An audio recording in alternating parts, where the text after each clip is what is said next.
오늘 여주 성서 역사박물관 방문할 텐데 그곳에서 많이 은혜들 받으시기 바랍니다. 혹시라도 못 가시는 분들은 또 가정에서 주님과 함께 하시며 큰 은혜 되시는 하루 되시길 바랍니다. 혹시 우리 성도님들 중에 계실지는 모르겠지만 혹시 영혼이 많이 지치신 성도님이 계신가요? 아니면 오랫동안 기도를 했지만 응답이 너무 더디고 그래서 소망이 좀 희미해지면서 기도하는 마음도 지치고 피곤하신 분은 혹시 없으신가요? 우리는 세상의 고난이나 사람들의 세상에서의 오해 때문에 내 자신이 때로는 초라해지고 쓸모없게 느껴지거나 하나님 도대체 언제까지입니까? 라고 부르짖고 싶은 그러한 심정이 될 때가 있습니다. 오늘 말씀은 하나님을 믿는 백성들 중에 이러한 심정과 상황을 가진 성도를 위로하는 내용의 시입니다. 어제 담임 목사님께서 시편 119편의 개요를 잘 설명해 주신 것처럼 이 119편의 시는 히브리어 자음 22개 순서대로 8절씩을 구성을 하고 있습니다. 만약에 영어로 비유를 하면은 A라는 단어를 처음에 사용해서 1절부터 8절까지 구성을 했고요. 또 B, 그 다음에 C 해서 8절씩 구성을 했는데 시에서는 이렇게 한 구절을 행이라고 부르고 이렇게 한 주제로 묶여 있는 여기 지금 시편으로 치면 8개의 절을 연이라고 표현을 합니다. 그런데 오늘 우리가 읽은 함께 볼 이 지금 81절에서 88절까지는 카프라는 11번째 히브리어 자음을 사용한 연이고요. 카프연이라고 부릅니다. 그리고 91절부터 98절까지는 그 다음에 단어인 라메드라는 단어를 처음에 사용했습니다. 그래서 라메드 연이라고 부릅니다. 이 11번째 히브리어 단어 카프는 글자 모양이 어떻게 되냐? 우리가 C자를 이렇게 쓰죠. 근데 반대로 C자의 반대 모양으로 이렇게 되어 있습니다. 그래서 어떠한 의미를 가지냐면은 구부러져 있는 모양, 엎드린 모양. 그리고 또 이 엎드린 모양에서의 잠재력, 무엇인가 힘을 길러가는 카프라는 글자는 그러한 의미를 가지고요. 그 다음 글자 12번째 라메드라는 글자는 글자가 이렇게 좀 전에 모양은 조금 다르지만 C자를 거꾸로 놓은 모양이 있었으면 이 모양에서 위로 쭉 뻗은 모양. 구체적으로 얘기하면 이렇게 생긴 글자입니다. 그거는 구부려져 있던 모양이 이제 몸을 펴서 꼿꼿이 몸을 세우는 것을 의미합니다. 그래서 몸을 꼿꼿이 세운 사람은, 높이 쳐다보는 사람은 무엇을 할 수 있냐면 하늘로부터 말씀을 배울 수가 있습니다. 그리고 배운 사람은 또 가르칠 수가 있죠. 그래서 라메드라는 글자는 배우다, 가르치다라는 의미를 반영을 합니다. 오늘 말씀을 통해서는 우리가 힘을 다하고 또 모든 것이 희미해 보일 때 우리를 꽉 붙잡아 주시는 그 말씀의 능력을 발견하고 그 말씀 안에서 참된 위로와 또 소망을 붙잡는 은혜를 발견하는 귀한 시간이 되시기를 소망합니다. 먼저 81절에서 88절 카프연을 보시게 되면은 시편의 기자는 자신의 처절한 심정을 숨김없이 먼저 토로하고 있습니다. 이 시편 말씀은 사실은 따로 해설이 필요 없을 정도로 의미는 쉽고요. 그리고 또 그 말씀을 읽을 때 자체가 우리가 마음에 큰 은혜가 되고 영적인 감동이 그대로 오죠. 하지만 그래도 제가 조금만 해설을 해드리도록 하겠습니다. 81, 2절을 보시면 말씀이 이렇죠. 내 영혼이 주의 구원을 사모하기에 피곤하오나 그리고 또 내 눈이 주의 말씀을 바라기에 피곤하여 이르기를 주께서 나를 언제나 위로하실까 하나이다. 이 시인은 하나님의 구원과 위로를 너무나 간절히 기다리다가 영혼과 육체가 다 지쳐버렸습니다. 하나님의 때를 기다리는 우리의 심정도 때로는 이렇게 지치고 탈진이 될 때가 있습니다. 83절에 이렇게 또 고백을 합니다. 내가 연기 속에 가죽 부대 같이 되었으나 연기에 그을려서 볼품없이 쪼그라든 가죽 부대처럼 자신이 처한 현실이 얼마나 비참하고 무력하게 느껴지는지를 고백하고 있습니다. 그리고 세상의 고난과 핍박, 그것이 85절과 6절에 나오고요. 그래서 그를 완전히 쓰러뜨리려고 하는 모습이 87절에 이어집니다. 하지만 시인은 그 깊은 절망과 탈진 속에서도 믿음의 끈을 놓지 않고 있습니다.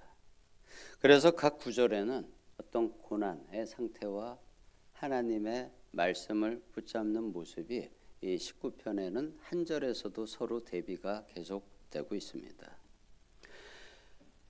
81절에 이렇게 고백합니다. 나는 주의 말씀을 바라나이다. 83절에는 주의 율례들을 잊지 아니하나이다. 87절에서는 나는 주의 법도들을 버리지 아니하였사오니. 이렇게 모든 것이 무너져 내리고 깊은 심연에 빠진 상태에서도 그는 여전히 소망의 불씨를 하나님의 말씀 안에 자신의 소망을 두고 참고 기다리고 있습니다. 그리고 마지막 힘을 다해서 하나님의 그 변화없는 사랑, 하나님의 그 인자하심, 헤세드라고 표현을 하죠.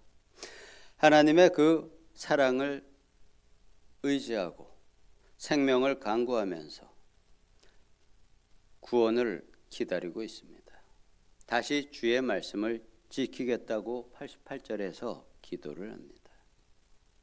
이것이 이 시인이 고난 중에 하나님의 말씀을 유일하게 소망의 씨앗으로 붙잡고 있는 성도의 진솔한 신앙적인 모습입니다.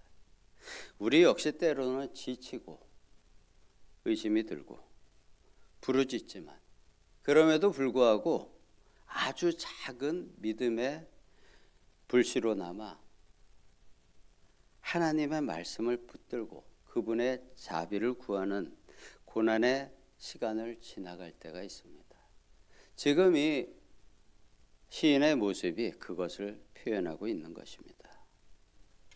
이렇게 땅에서 신음하며 영적으로 꺼져가는 듯하던 시인은 다시 몸을 꼿꼿이 세우고 그의 시선이 다시 하늘을 향합니다. 이것이 이제 라메드 연에서 91절부터 표현하는 시인의 모습입니다. 이렇게 카프의 시간을 지나서 라메드의 시간으로 넘어가게 됩니다. 그는 자신의 고통스러운 현실을 넘어서 영원히 꺼지지 않는 하나님의 말씀, 그분의 신실하심 속에서 흔들리지 않는 반석을 발견하고 하늘을 쳐다보면서 몸을 펴니다. 89절의 말씀입니다. 여호와여 주의 말씀은 영원히 하늘에 굳게 섰사오며. 이제 말씀을 향해서 그의 몸을 굳게 펴니다. 시인이 이렇게 얼굴을 들어서 하늘을 바라볼 때, 몸을 펼 때 그의 영적인 눈에는, 그의 영 안에 이제 말씀이 더 구체적으로 보이기 시작하고 마음에는 하나님의 영이 느껴지게 됩니다. 나의 상황은 아직 힘들고 내 마음은 흔들릴지라도 하나님의 말씀이 영원부터 영원까지 이제 저 하늘에서 권위와 능력을 잃지 않고 견고하게 서 있음을 보게 됩니다. 다시 믿음이 솟아나고 소망이 불같이 일어나게 됩니다. 이 영원한 하늘에 꿋꿋이 서 있는 그 하나님의 말씀이 이 땅에서도 우리의 참된 기준이 되고 흔들리지 않는 닻이 되어서 우리의 방향을 알려줍니다. 말씀이 우리의 방향을 알려주는 것입니다. 90절과 91절에서 말씀뿐만이 아니고 하나님의 신실하심도 영원합니다. 하나님께서 세우신 땅이 견고히 서 있고 또 우주의 만물이 그분이 정하신 법칙대로 운행되는 모습. 91절에서 노래하듯이 하나님의 신실하심은 모든 시대를 거쳐서 변함없이 우리를 붙잡아 주시고 우리를 일으켜 세우십니다. 시인이 92절에서 고백을 합니다. 주의 법이 나의 즐거움이 되지 아니하였더라면 내가 고난 중에 멸망하였으리이다. 말씀이 주는 소망과 기쁨과 즐거움이 없었다면 그는 이미 고난 속에서 쓰러져 넘어졌을 것입니다. 하지만 말씀은 단순한 교리가 아니라 우리의 삶을, 우리의 영을 살리는 생명의 능력이 되고 기쁨의 원천이 되며 삶에서 우리에게 그대로 실제로 나타나는 현상이 됩니다. 그렇기에 그는 내가 주의 법도들을 영원히 잊지 아니하오리니 주께서 이것들 때문에 나를 살게 하심이니이다. 93절에서 고백을 하게 됩니다. 그리고 94절에 또 이렇게 고백을 하죠. 나는 주의 것이오니 나를 구원하소서 라고 기도를 합니다. 나의 영이 하나님께 속해 있는 이 시인의 정체성, 우리의 정체성에 대한 구원의 확신을 고백합니다. 비록 악인들이 그를 멸하려고 엿볼지라도 95절이죠. 그는 두려움에 사로잡히는 대신 오직 주의 증거들만을 생각을 하겠다고 결단을 합니다.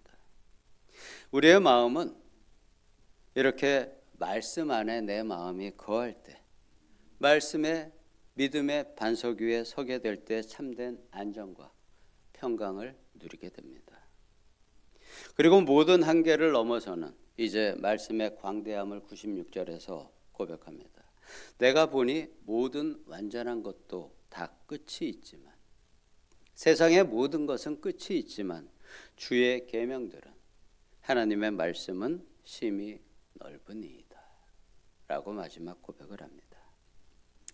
세상의 어떠한 지혜나 방법 또 어떤 완벽해 보이는 것도 결국에는 끝이 있습니다. 한계가 있고 그렇지만 하나님의 말씀, 신이 얘기하는 계명, 율법은 그 깊이와 넓이, 적용에 있어서 끝이 없고 무한하다는 고백입니다. 우리는 우리에게 주어진 어떠한 문제, 어떠한 상황이 있을지라도 그 문제나 상황보다 하나님의 말씀은 더 크고 넓음을 선포하는 것입니다. 이 선포가 바로 우리의 선포, 우리의 고백이 되어야 합니다. 이 새벽의 시간을 함께 하시는 우리 성도님들께서도 때로는 지금 이 시편의 기자의 상황처럼 영혼이 지치고 탈진하며 소망이 꺼져가는 듯한 카프의 시간,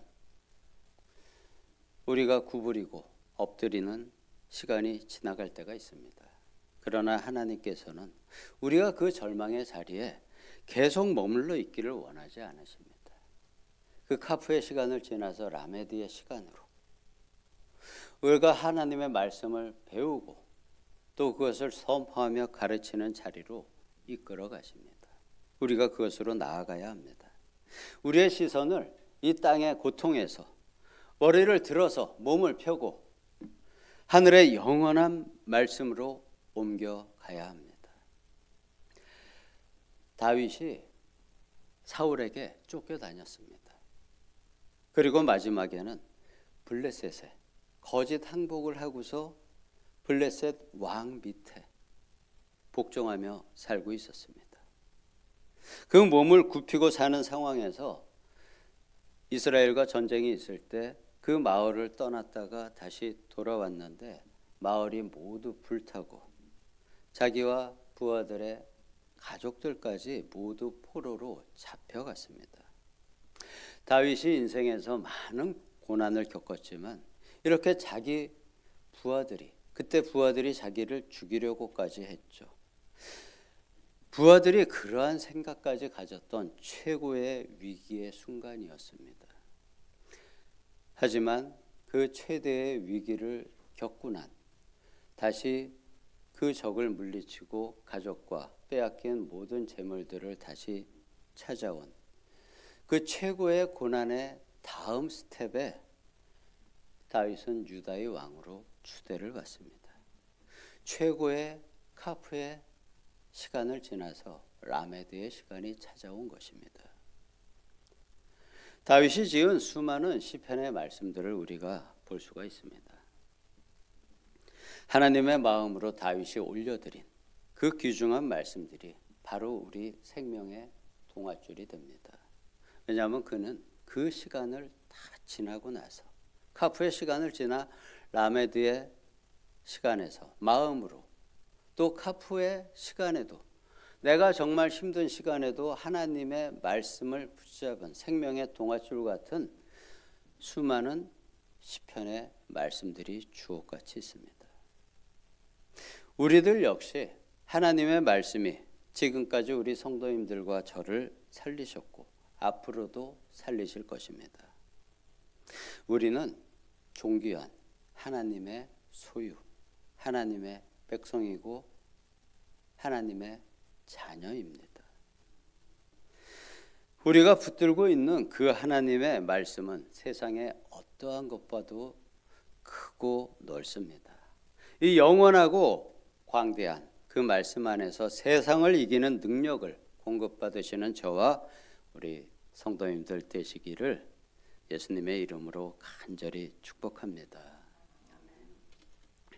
구부리고 있던 우리의 심정이 하늘을 향해 일어설 수 있게 하시고 손을 뻗어서 하나님의 말씀을 잡아 우리의 마음에 넣어 새기고 고난을 떨치며 주님의 손을 잡고 동행함으로 온전히 아버지의 보좌 앞으로 나아가는 우리의 모든 영혼이 되기를 예수님의 이름으로 기도드립니다.